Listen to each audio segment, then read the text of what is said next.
민노총이 빠진 경사노위가 어제 출범을 했습니다. 문재인 대통령 이 자리에서 이제는 일방적 투쟁이 아닌 대화와 타협을 통한 대안이 필요하다며 민노총의 입장 변화와 경사노위 참여를 요청했는데요. 민노총이 과연 대통령의 제안을 받아들일지 주목이 됩니다. 네, 국회가 가까스로 정상화에 합의했지만 예산 소위와 국정조사 등에서 첫날부터 이견을 드러내고 있습니다. 관련 내용 최창렬 용인대 교육대학원장, 김형준 명지대 교수와 함께 짚어보겠습니다. 어서 오세요. 네, 안녕하십니까. 네, 앞서 말씀드린 대로 어제 민노총이 빠진 경사노위 첫 회의가 있었습니다. 문 대통령 이 자리에서 민노총의 빈자리를 아쉬워하면서도 대승적 변화, 또 대화에 참여하라고 요구를 했거든요. 문 대통령의 이 같은 발언 어떻게 들으셨습니까? 경제사회노동위원회, 이 위원회가 이제 사회적 대화 기구죠. 과거 우리가 노사정위원회라고 얘기하는 뭐 그 기구라고 보면 되는데 여기에 지금 여러 부문이 참여하고 있습니다. 우선 제일 중요한 이제 부문은 경영계, 노동계가 제일 중요하겠죠. 그리고 정부도 참여하고 있고 공익위원회도 참여하고 있고요. 여러 명이 한 18명 정도가 참여하고 있는데 이 중에 이제 민노총이 빠졌어요. 한국노총은 이제 포함돼 있고. 근데 민노총이 이제 한 명입니다만 민노총 한 명이 빠진 거는 굉장히 크게 빠진 거라고 봐야 돼요. 18명 중에서 한 명이지만 역시 경영계와 노동계가 주축이기 때문에 다른 쪽에서 어떤 합의가 이루어질 것 같아도 경영계와 노동계가 지금 노사가 합의하지 않으면 이게 어려운 거거든요. 특히 이제 민주노총이 얘기하고 있는 게 탄력 근로제 확대는 오히려 노동을 계약시키는 거다라는 입장을 가지고 지금 들어오고 있지 않는 거란 말이에요. 근데 지금 이제 문재인 대통령이 어제 그런 말씀도 하셨어요. 탄력 근로제 확대가 좀 이루어지면은 노동계가 걱정하고 있는 민주노총이 걱정하고 있는 분야를 보완할 수 있다. 그리고 국회의 법 처리, 입법도 좀 미룰 수 있다. 이거 충분히 의견을 수렴하겠으니 들어와 달라 이런 얘기거든요. 지금 민주노총도 대단히 좀 곤혹스럽긴 하죠. 지금 이 문제를 마냥 국민들 눈에는 민주노총이 뭐 노동계의 기득권을 유지하려 하는 것 같이 보이는 측면이 있단 말이에요. 그런데 어쨌든 간에 이 생각이 들어보니까 민주노총의 생각도 일리가 좀 있어요. 그러니까 막연하게 민주노총이 노동기조, 거대 기득 노조를 대변한다라고만 볼 것이 아니라 일단 그 얘기에 좀 귀를 기울여야 되고 민주노총도 일단 들어와서 아주 위원으로 참여하지 않도록 밑에서 소위원회 형태들이 있기 때문에 일단 기본적으로 일단 참여하는 모양새를 보인 다음에 그 다음에 좀 이견을 조율해 나가는 게 어떨까라는 생각이 좀 듭니다. 교수님 어떻게 보셨습니까, 어제? 자, 스웨덴 지금 70년 전이에요. 그 스웨덴이 1938년도에 우리와 같은 그 아주 대타협을 이루어요. 노사와 노사 간에. 그걸 우리가 그 유명한 샬트 쉐베단 협약이라고 하거든요. 오늘날 스웨덴이 이렇게 강한 복지 국가가 되는 데서 결정적 역할을 한 거예요. 여기서 몇 가지 그 기본적인 그 협약을 합니다. 첫 번째는 뭐냐면 노동자들은 이 경영자들 지배권을 인정해라. 두 번째는 뭐냐면 또 경영자들은 일자리를 제공하고 기술 투자를 한다. 그리고 마지막 중요한 건데요. 기업 이윤의 80%를 사회보장 기금으로 내놓겠다라는 그 대타협을 합니다.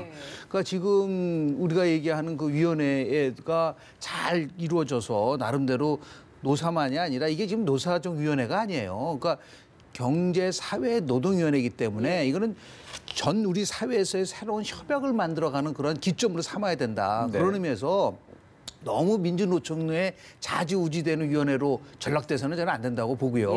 더 나아가서 아마 아쉬운 거는 이게 뭐 급한 거냐. 그러니까 지금 민주노총이 참여하면서 시작부터 모양이 좋았으면 좋지 않았겠느냐. 그러니까 우리가 말하는 그냥 개문발차를 해버렸단 말이에요.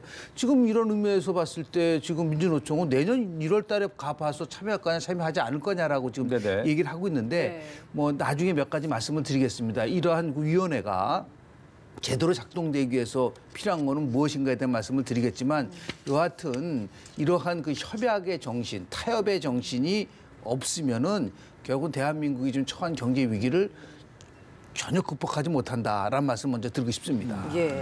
어쨌든 어제 대통령은 강하게 비판적인 이야기를 하고 참여를 해라, 뭐 대승적 양보가 필요하다라는 발언도 했습니다만 한편에서는 뭐 탄력 근로자와 관련된 논의를 하고 싶으면 같이 대화를 하면 국회에도 일정 부분 좀 연기를 할 수 있게 내가 요청을 해보겠다라는 좀 대화의 문 좀 열어놨거든요. 이렇게 된다면 이런 것들을 좀 듣고 민노총이 참여를 하려고 좀 고려를 해볼 수는 있을까요? 어떻게 보십니까? 고려를 그저께인가요? 그 방송에 나와서 김용환 민주노총 위원장이 인터뷰한 걸 제가 좀 봤는데 네.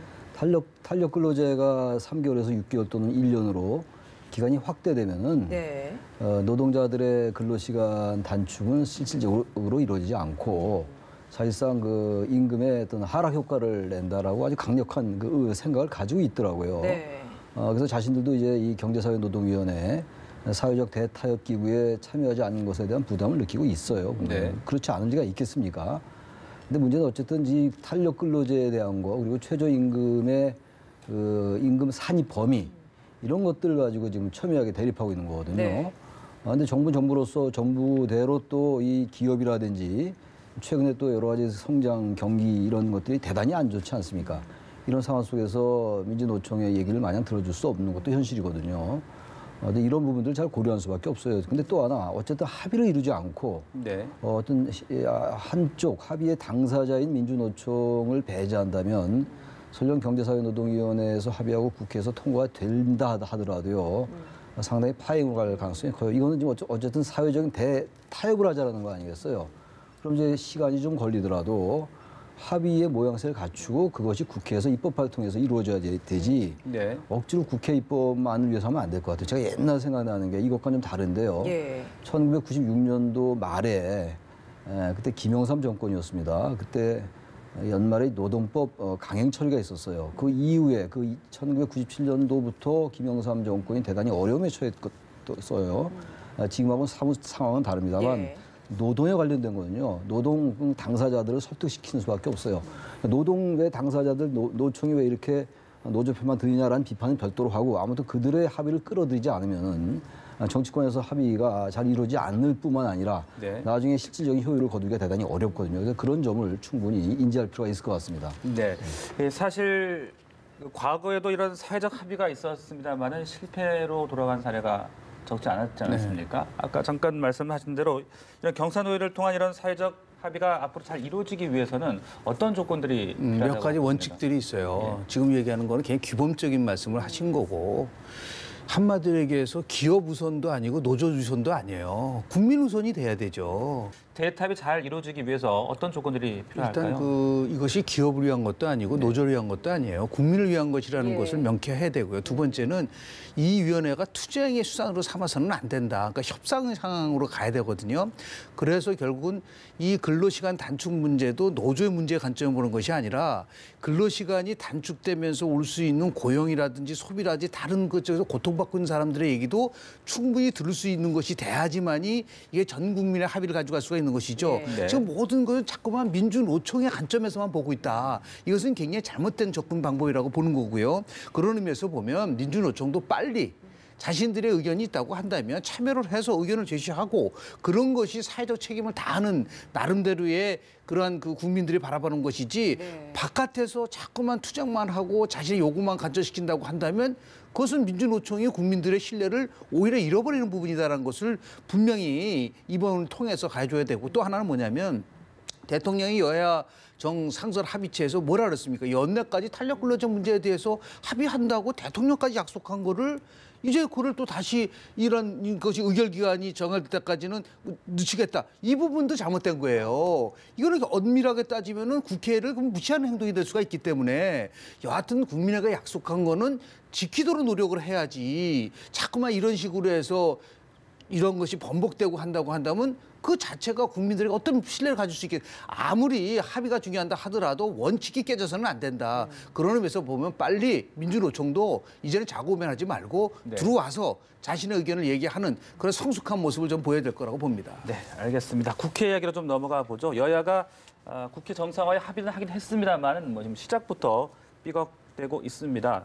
국정조사 같은 경우는 아무래도 강원랜드 채용 비리를 이 대상에 포함시키느냐 이 부분이 좀 가장 논점이 되고 있는 것 같고 이 예산 부분에 있어서도 지금 각 당의 의견이 대립이 심한 것 같거든요. 이게 지금 국회 정상화라는 말이 무색한 거 아니냐는 지적도 나오고 있습니다. 지금 이제 채용 비리 고용세습 국정조사가 이제 강원랜드 문제가 들어와 있는데 원래 이 문제가 제기됐던 건 서울교통공사 문제였죠. 그래서 서울교통공사를 비롯한 공공기관들, 공기업 이제 국한해서 한다라고 돼 있는데 강원랜드 이 문제는 벌써 오래됐잖아요. 그리고 이번에 국정조사 합의한 그 내용은 2015년도 이전이 아닌 2015년도 이후로 한다라는 거니까 강원랜드는 사실 합의됐지만 여기는 빠지게 돼 있어요. 이 합의에 의해서. 그런데 이 국정조사를 하게 되면 이 강원랜드 문제가 나올 수밖에 없겠죠. 국정조사 하는데 의원이 이 강원랜드 제기하는데 왜 합의된 거 얘기하냐고 얘기해봐야 뭐 거기서 또 논쟁밖에 더 되겠어요. 그러니까 어쨌든 강원랜드 일단 원래는 빠져 있는 건데 이 문제가 제기됐으니 빠진다는 건 이제 그 시기 때문에 그런 예. 거예요. 네네. 그런데 강원랜드 문제도 어차피 제기가 돼서 굉장히 의혹이 많잖아요. 이 문제도 같은 전체가 같은 성격의 문제들이란 말이에요. 예. 고용에 있어서 굉장히 그 국민들이 의혹을 가지고 있는 부분들이기 때문에 들어볼 필요가 있고 또 하나가 이제 이 국정조사가 향후 진행되면서 지나치게 박원순 시장을 겨냥하는 건 이제 바람직하지 못할 것 같아요. 서울교통공사가 이제 서울시 소속이니까 뭐 박원순 시장에 대한 얘기가 나올 수밖에 없겠지만 야당이 특히 너무 정치적으로 차기 대선 주자라는 것을 인식하는 그런 행태는 보이지 좀 말았으면 좋겠다라는 거예요. 지금 이번에 조사에 합의됐습니다만 계속 여권에서 여당이 거부감을 가졌던 게 아마 그런 부분도 있었던 것 같아요. 네. 이제 그런 부분을 좀 제외하고 정말로 국민들이 궁금해하는 이제 채용에 관련된 거, 고용에 관련된 거를 여야가 해야 될 것 같아서 네. 이 부분이 또 하나 있고 특히 이제 이 예산 문제는 시간이 너무 지금 촉박하잖아요. 지금 12월 2일까지 통과가 돼야 되는데 작년에도 나흘인가 지각을 했던 거 아니겠습니까? 올해도 그럴 것 같아요. 올해 지금 너무 늦게 지금 예산 조정 소위가 네. 구성이 됐습니다. 그러다 보니까 여러 비판을 받는 건데 짧지만 아무튼 제발 그 매년 해오던 그 쪽지 예산, 민원 예산 네네. 이런 것만이라도 좀 안 했으면 좋겠어요. 근데 지금도 올해도 그렇게 될 공산이 커 보여요. 예. 예. 네, 말씀하신 대로 이게 박원순 시장의 어떤 청문회로 악용, 변질되는 것 아니냐 이런 우려가 지금 나오고 있는 상황 아니겠습니까? 결과론적으로 박원순 시장이 그 뭐 문제가 될 수 있는 부분도 있지만 국정조사 시작부터 무슨 뭐 박원순 청문회라고 자꾸만 그런 식으로 프레임을 만들어 간다는 것 자체가 오히려 그건 바람직하지 않다고 보고요. 야당의 입장에서 봤을 때는 대승적 차원에서 좋다 우리가 강원랜드 비리 비록 시간은 지났지만 받겠다고 얘기해야지 맞는 거예요. 왜냐하면 야사당이 모여가지고 얘기할 때 처음부터 국정조사를 요구를 하면서 그랬어요.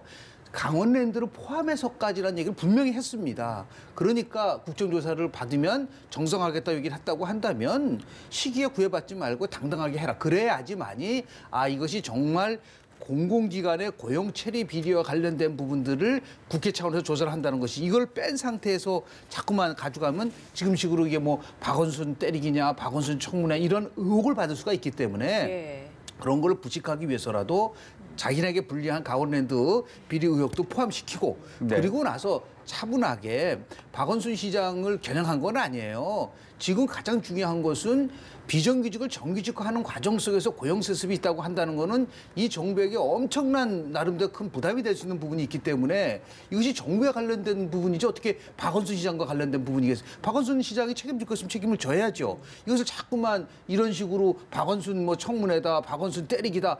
처음부터 이런 식으로 물타기를 하면 안 된다. 그러니까 교묘하게 결과가 기다려보고 어떻게 조사를 할 것이냐에 대한 그런 합의를 이뤄내야지. 조사도 하기 전에 무슨 뭐 박원순 시장 얘기만 한다는 거는 제가 볼 때는 이거는 주객이 전도된 것이 아닌가 생각을 합니다. 박원순 시장 스스로도 사실 이번 국정조사와 관련해서 좀 강한 발언들이 많이 나오기 때문에 이런 이야기가 또 나오고 있는 것 같기도 하고요. 요즘 뭐 유독 좀 행보가 좀 넓어지거나 좀 강해진 게 아닌가라는 생각이 많이 들고 있는 게 사실이거든요. 이거 어떻게 보십니까? 박원순 시장이 자기 정치를 한다고 비판하잖아요. 자기 정치 해야죠. 대권을 바라보는 사람이 자기 정치를 안 하는 게 말이 돼요. 다만 예. 그 네. 자기 정치를 하는 시기라든지 자기 정치를 하는 방식이라든지 이런 쪽에 문제가 있으면 그건 지적을 할 수 있는 것이죠. 예. 그래서 지금 박원순 시장도 이렇게 얘기를 해야 돼요. 이것은 뭐 예를 들어서 자신을 겨냥한 것이다 이렇게 얘기하지 말고 한 점 의혹 없이 떳떳하게 조사받고 거기서 책임질 수 있는 책임지겠다. 네. 이렇게 얘기하는 것이 박원순 시장한테 좋은 것이지. 예. 자꾸만 이거를 나를 겨냥한 것이고 나에 대한 것을 공격하는 것이다라고 이런 식으로 가져간다고 한다면 오히려 국민들이 봤을 때 그렇구나. 이게 박원순 시장이나 관련이 있는 거고 자기 스스로 그것을 인정해버린 꼴이 된단 말이에요. 예. 그러면서 봤을 때는 좀 차분하게 대응할 수 있는 그런 지혜로운 그런 그 전략이 좀 필요하지 않을까 생각을 합니다. 네. 박원순 시장에 대한 얘기는 이미 이제 상당히 정치권에서 대선과 관련해서 하나의 그 아젠다가 된 것 같아요. 그래서 오래됐습니다 이제. 그리고 특히 이제 최근에 여권의 이 차기 주자들이 안희정 지사 전 지사 벌써 오래됐고요. 최근 이재명 지사 얘기는 뭐 계속 이제 현재 진행형이고 예. 이런 상황이기 때문에 박원순 시장에 대해서 전 대단히 이른 얘기라고 생각해요. 지금 아직도 대선이 아직도 많이 남았잖아요. 근데 이르긴 하지만 또 현실적으로 이게 논란이 되고 또 정치권에 관심이 되니 이걸 애써 배제할 필요는 없겠죠. 근데 어쨌든 박원순 시장에 대해서 상당히 대권 관련된 얘기가 많이 나오다 보니까 네. 박 시장 측에서도 굉장히 예민한 것 같고 어떤 면에서 볼 때 오히려 의도적으로 좀 각을 세우는 그런 측면도 좀 있는 것 같아요. 의도적으로. 예. 예. 평소에 박원순 시장의 어떤 행태로 볼 때는 이렇게 어떤 대립각을 세우는 그런 스타일들은 아니었는데 어느 시점부터가 조금 이제 눈에 띄게는 아니라 하더라도 좀 선회하고 있는 게 아닌가라는 생각이 들고요. 예. 그 뭔가 오히려 좀 지지층을 결집해 내려가는 게 아닌가라는 관점에서 하나의 관전 포인트도 우리가 볼 필요가 있을 것 같기도 해요. 네, 알겠습니다.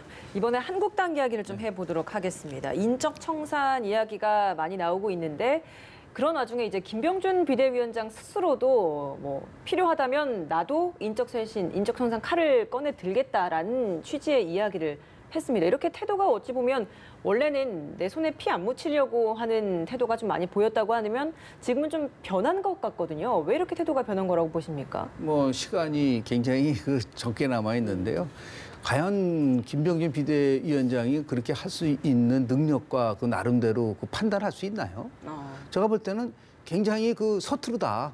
그 정무적 판단이 굉장히 저는 부족하다고 봅니다. 지금은 차분하게 본인이 조직 강화 특위에다 정권을 준다고 했다면 거기에 충실해야지. 이제 와서 자기가 칼을 들겠다라고 얘기한다는 거는 이건 앞뒤가 맞지 않는 거예요. 그래서 비대위원장이 그만큼 정치력도 없고 그리고 이 상황에 대한 판단을 전혀 못하고 있다. 오로지 자기 자신의 어떤 위상과 어떠한 평판을 위한 행동을 하다 보니까 저런 그 행동이 나오는 거거든요.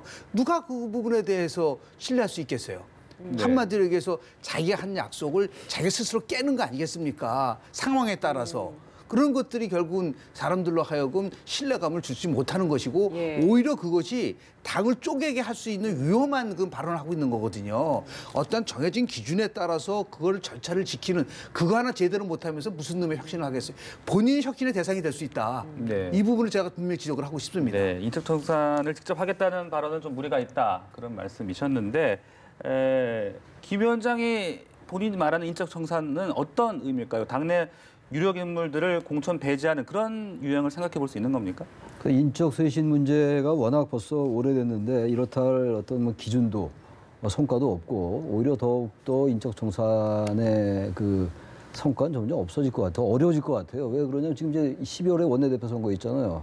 그 이제 다음 해 2월 달에 전당대회. 근데 지금 어제도 보니까 원내대표 선거에 나온 분들 얘기하는 거 보니까 지금 자유한국당 완전히 숙으로 가고 있어요. 제가 볼 때.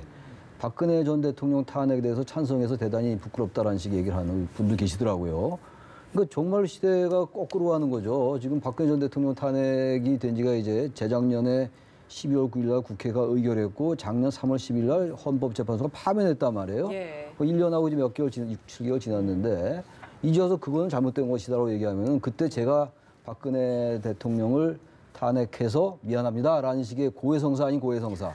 그게 지금 한국당의 현 주소라면은 이 지금 김병준 비대위원장이 이런 말을 하고 안 하고는 전혀 중요하지 않다고 봐요. 세력이 어떻게 그 내부의 당내의 세력 관계가 어떻게 되느냐가 중요한 거 아니겠어요? 현실적인 권력의 문제잖아요. 정치라는 게 이거 뭐 저기 당위와 규범의 문제도 아니기 때문에 예. 이런 상태 속에서 과연 지금 비대위원장 김병준 비대위원장이 이런 말이 의미가 있는 것일까? 뭐 전 이분이 능력이 있다 없다를 따지는 것조차도 의미가 없다고 보고요. 현실적으로 그게 잘 이루어지지 않을 것 같아요. 왜냐하면 이른바 그 친박 세력은 여전히 강고한 그 틀을 유지하고 있고 최근에 또 홍준표 전 대표가 또 정치 선언을 또 한 거 아닙니까? 예. 그럼 그분은 뭐 친박은 아니라 하더라도요. 그분은 그분대로 또 나름대로 또 정치적 이익에 매몰된 정당 이익에 매몰된 그러한 셈법을 하고 있고 친박은 친박대로 그렇고 복당파는 복당파대로 거기서 무슨 인적 청산이 됩니까? 기본적인 한국사의 방향에 대한 제시 하나 없이 항상 자기네 당내의 문제를 가지고 저러고 있으니 그래서 물론 지금 민주당도 지지율이 별로 안 좋긴 하는데 최근에 그래서 한국당은 저 112석을 가지고 있음에도 거대 정당임에도 불구하고 거기에 걸맞는 위상을 확립하지 못하고 있다고 저는 생각을 합니다. 예, 알겠습니다. 마지막으로 이재명 지사 논란과 관련된 이야기를 하고 넘어가야 되겠죠. 민주당 지도부가 아직까지는 아무 입장을 내놓고 있지는 않습니다만 오늘 이해찬 대표가 기자간담회를 갖겠다라고 이야기를 했습니다. 맞습니다. 과연 어떤 이야기가 나올까요? 뭐 당에서 얘기한 거 이상 이하도 아닐 거라고 봐요. 그래서 누차 지적을 했지만은 이렇게 자꾸만 침묵하는 것은 바람직하지 않다. 네. 이 부분에 대해서 분명한 입장을 얘기를 해야 된다. 특히 당대표는 약속을 했어요. 제가 당대표 되면서 뭐라 그랬냐면 특별 혈안이 있으면 기자간담회를 통해서 밝힌다고 했으니까 이건 예. 분명할 겁니다. 검찰 수사 결과를 지켜보고 법원의 판단이 있을 때까지 이 부분에 대해서는 당이 어떠한 절차를 취할 수 있는 당원 당규상 어떤 규정도 없다. 그런 게 돼 있습니다. 실제적으로 그래요. 그래서 이 부분은 오히려 만약에 한 발짝 나간다고 한다면 결국 당이 어떤 출당이라든지 당원권 정지는 할 수 없습니다. 당원 당규상. 예. 그래서 결국 이 판단은 이재명 지사가 개인적으로 하는 거예요.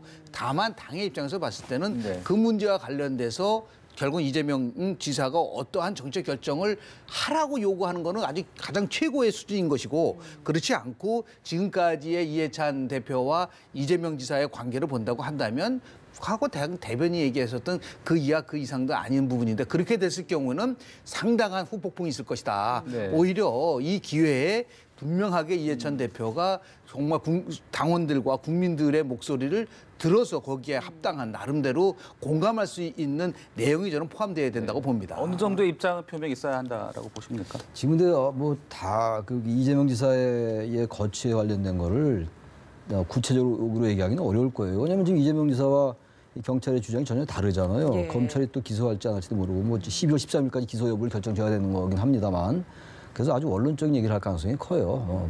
본인이 거취를 알아서 결정해라 이런 얘기보다는 지금 아까 우리 김 교수님 말씀처럼 기존에 나온 당의 입장들이 있어요. 어떤 수사 결과 그리고 법원의 지켜보겠다. 판단을 지켜봐야 되겠다라는 거기서 약간 나가면 나갔지 그렇게 뭐 이 사건을 가지고 저기 뭐 칼로 두부 자르듯이 그런 입장을 전 보이기도 어렵고 또 보일 수도 없다고 생각합니다. 네, 알겠습니다. 지금까지 정치권 이슈 최창렬 용인대 교육대학원장, 김영준 명지대 교수 두 분과 함께 자세하게 분석해봤습니다. 말씀 고맙습니다. 고맙습니다.